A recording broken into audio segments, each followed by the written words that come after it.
So how politically expedient is it that this lie continues? Well, one answer lies in that 18%.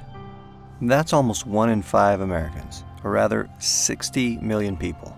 Now, in the last general election, 129 million people voted. So if those numbers continue, or rather if that lie is maintained, 18% means that over 23 million of them could enter that voting booth wrongfully believing that one of the candidates is a Muslim. That's basically 2.5 times the spread. We're talking political gold here.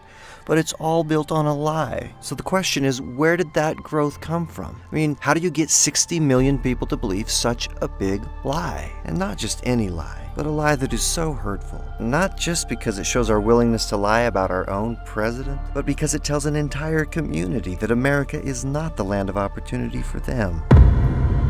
Faith doesn't just influence me, it really defines me, defines me, defines me, defines me, defines me. Because I'm a Bible-believing Christian.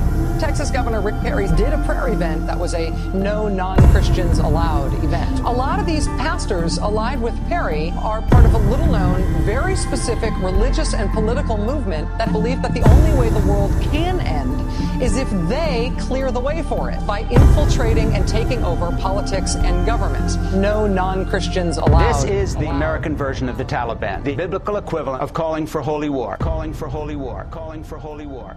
I might just be the least qualified person to deliver this message, and I might be the last person you want to hear it from. But let's just address this elephant in the room. Where are all the true leaders that identify themselves with the religious right? Why does there seem to be such a reluctance to reject this type of behavior from within that community? I mean, is this really where the conversation is going to end every 4 years? Is this as good as the gospel gets? Is this as good as America gets?